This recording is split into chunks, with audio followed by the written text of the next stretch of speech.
Chapter 5. He walks into a milk hall. He settled into a chair pulled up close to a waist-high sliding screen, frosted glass on the top and bottom panels with the middle one left clear. He bites into a piece of toast and drinks his milk. He has 20 yen and 50 sen in his pocket. He had just handed over 41 pages of a manuscript on geography teaching methods and converted them into cash. That came out to 50 sen per page. No more than 50 sen per page. No more than 50 pages per month, he'd been told. That would just barely get him through the month. The other $10 or so he receives from elsewhere has to be sent to his mother back home. Back home, it's already the season when the IU swim downstream. The thatched roof, already half falling apart, might even have its first frost by now.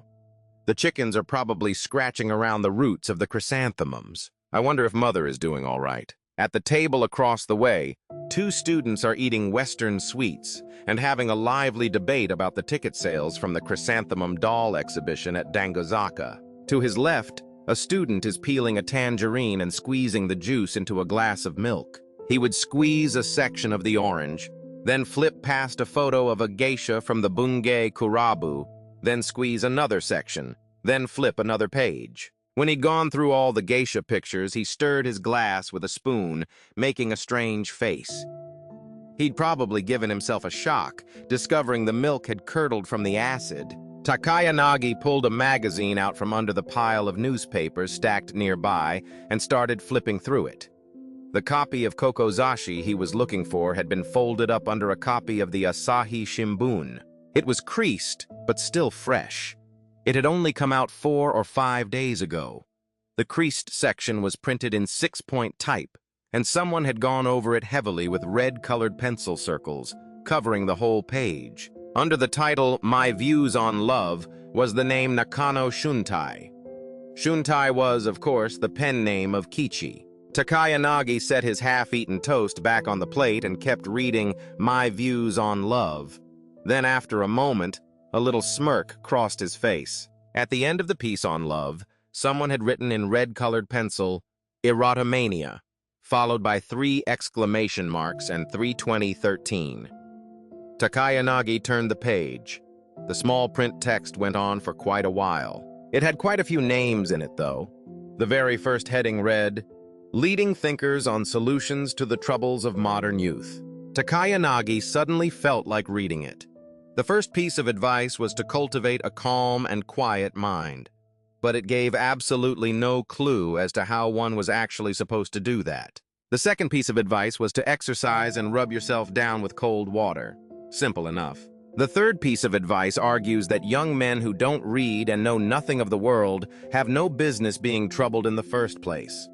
But telling someone their troubles don't exist doesn't make them go away.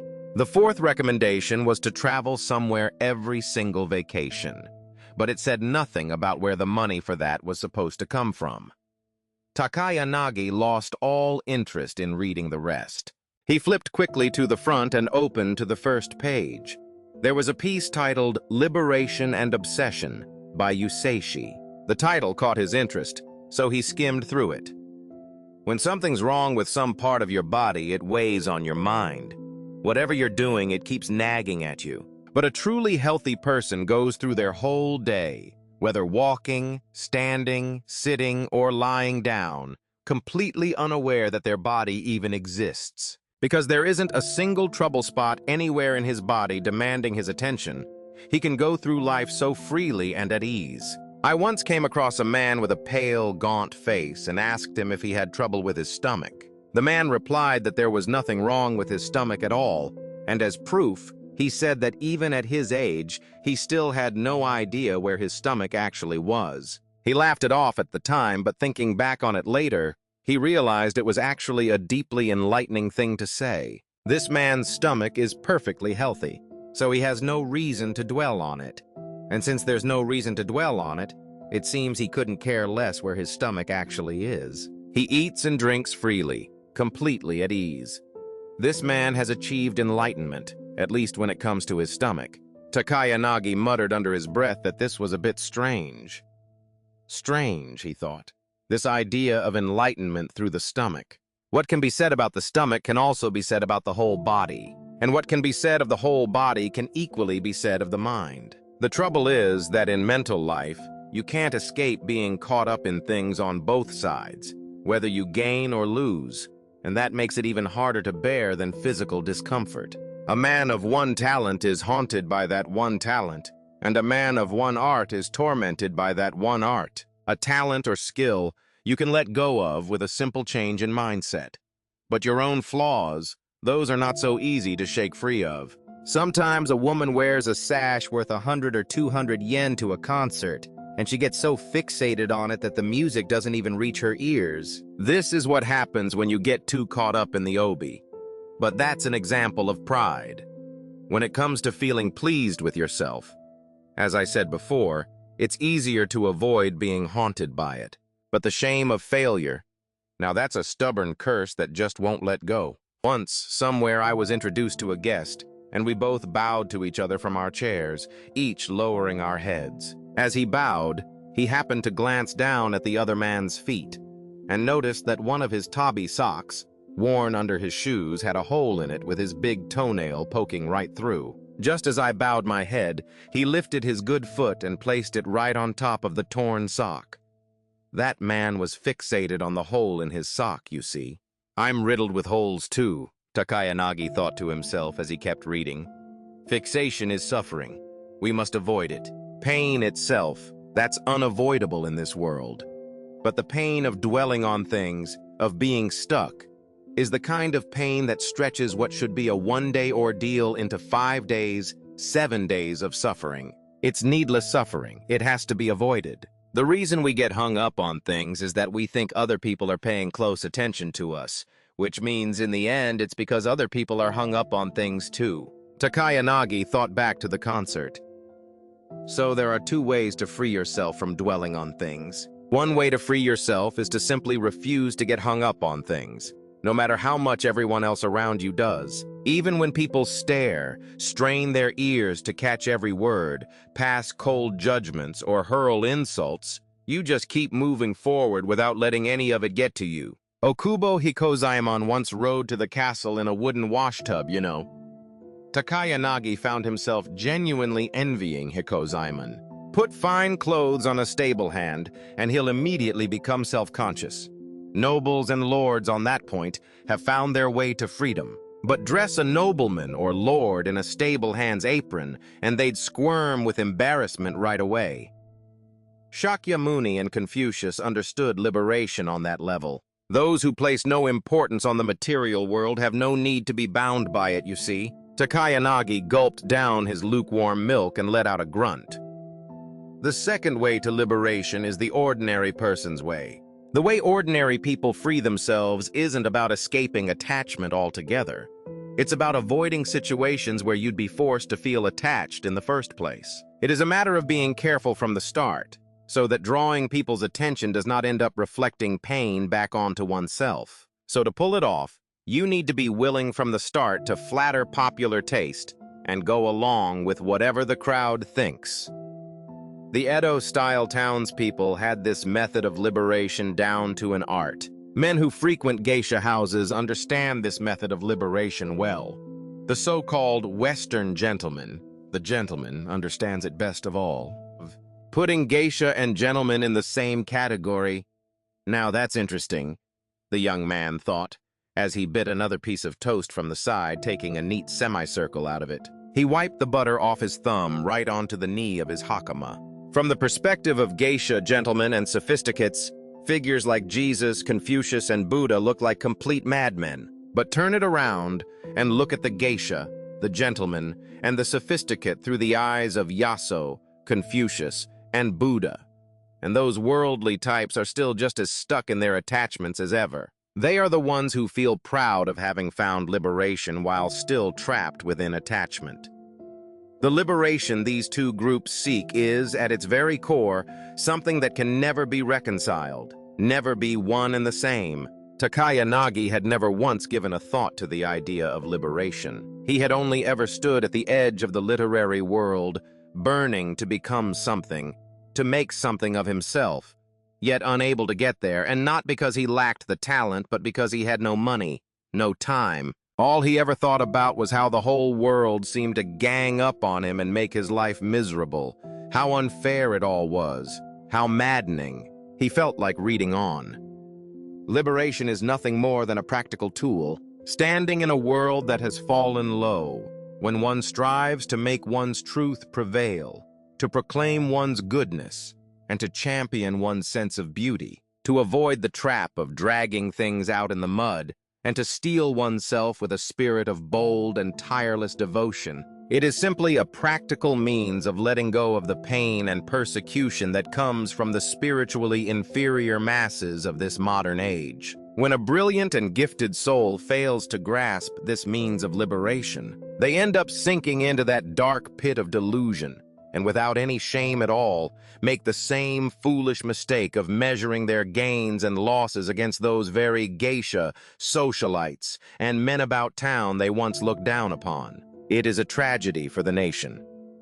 Liberation is simply a means to an end. The rightness or wrongness of any action, behavior, or word that emerges through this gateway of skillful means is not something that liberation itself is concerned with. Therefore, before we can attain liberation, we must first cultivate a sense of taste that truly hits the mark. To carelessly smear one's entire life with base and vulgar tastes is a disgrace for any serious scholar. They devote 10, 20 precious years of their lives to poring over dusty old texts.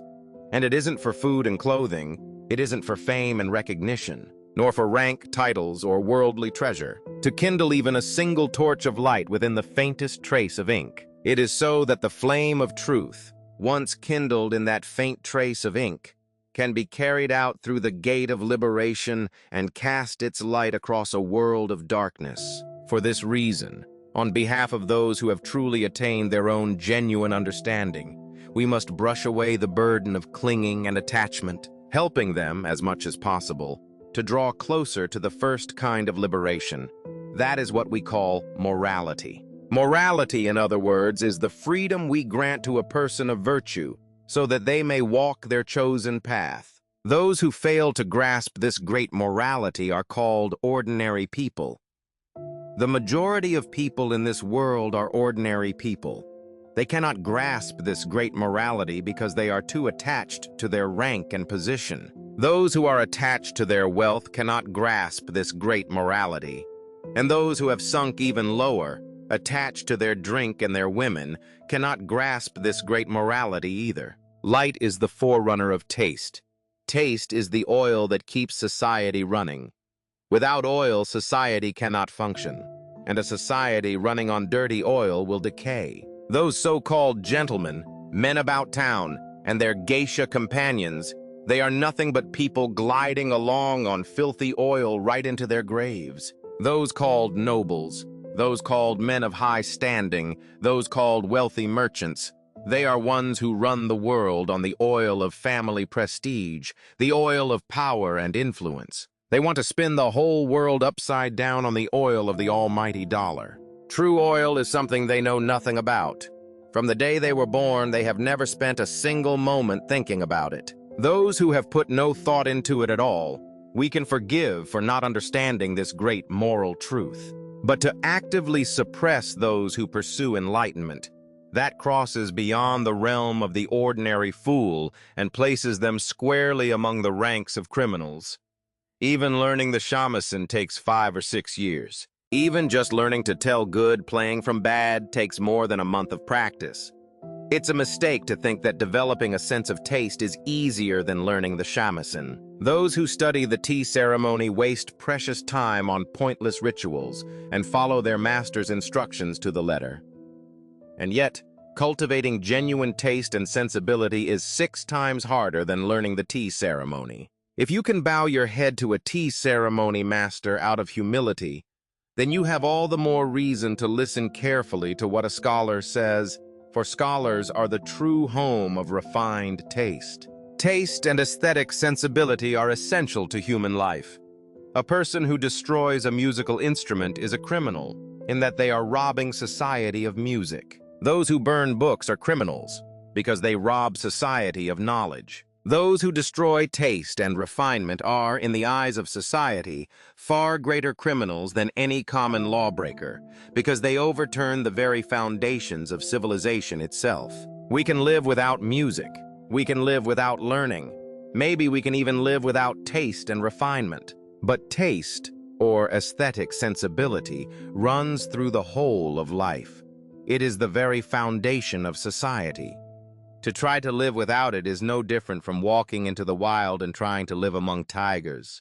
Now there is a person, and simply because this one person refuses to bend to others' will, a whole crowd harasses and hounds him morning and night. When, after years of this, they finally drag that one person down, corrupting their character and pulling them into base and degrading pleasures, those people have committed a crime heavier than murder. Kill a person, and you can be killed in return. The one who is killed disappears from society.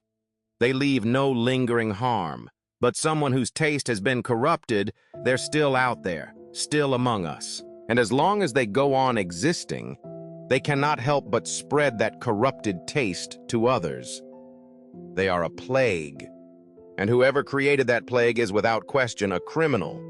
To manufacture a plague in the world of culture and go unpunished is no different from committing murder and going unpunished.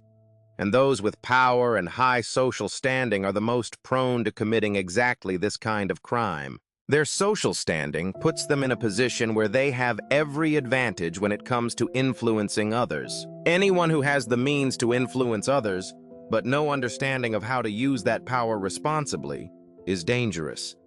They fall short of true scholars when it comes to matters of taste and refinement. And yet they have far more power to influence others than any scholar does. But having that power doesn't give them the right to use it. Some of them don't even grasp that distinction. They go so far as to seize the very writers who came into this world to cultivate their taste in literature and try to twist them into doing exactly as they please. Not only have they forgotten basic decency, they are committing great acts of moral corruption and walking through society without a shred of shame. Any student who bends to their will is a student who has lost sight of their own calling. And any student who cannot educate them is a student with no backbone. A scholar must embody the light. They must bring to life the sense of beauty that flows from that light. And to make that a reality, one must not cling too tightly to things. And to let go of that clinging, one must seek liberation. Takaya Nagi sat there with the magazine still open, staring blankly ahead. The octagonal clock on the pillar in front of him struck once, a deep, resonant bong. The young girl who had been sitting quietly in the chair beneath the clock stood up as the chime rang. On the round table sat a cheap kiyoyaki flower vase with narcissus flowers carelessly shoved in, their leaf tips yellowing. It looked like no one had any intention of watering it, and they hadn't for some time. The young woman lightly touched one of the narcissus blooms, then picked up the newspaper that was lying beside the vase. It looked like she was about to read it, but she just folded it into quarters and set it down next to her. She had gotten up for no reason at all. Bored out of her mind, she had heard the clock strike and risen to her feet out of pure reflex. Lucky woman, Takaya Nagi thought to himself. The debate about the Chrysanthemum Doll Show's earnings seemed to be settled, and the two students were now smoking and gazing out at the street. "Hey, there goes Tomita," one of them says. "Where?" the other asks. Tomita had slipped past through the glass door that was open about 3 inches. "That guy sure can eat." "Eats and eats," came the reply.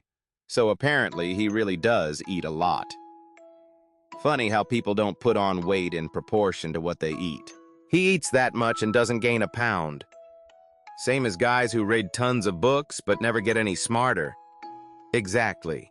We'd both be better off studying as little as possible, right? Ha ha ha ha. That's not what I meant at all. Well, that's how I decided to take it. Tomita may not be fat, but he's pretty quick on his feet. All that eating must count for something. Quick on his feet? Come on. No, the other day I was walking through Yeoncheom when someone suddenly called out from behind me. I turned around and it was Tomita. His hair was only half cut, and he had some big sheet-like thing draped over his shoulders. What happened exactly? He'd bolted out of the barber shop. How come?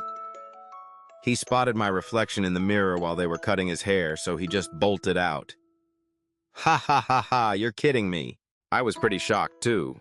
And then he strong-armed me into donating to the Shoshikai fund and went right back to the barber. Ha ha ha, now that's what I call quick on his feet. So let's all make a point of eating more. We can't afford to be slow after we graduate. Right. Living like some bachelor of literature, cooped up in a boarding house on 20 yen a month, that's no way to live your life. Takayanagi paid the bill and stood up. As the maid called out her thanks, a young student who had been slumped face down over a copy of the Bunjei Club magazine lifted his head and fixed Takayanagi with a bleary, bloodshot stare. Maybe he'd been poisoned by the acid in that cow's milk.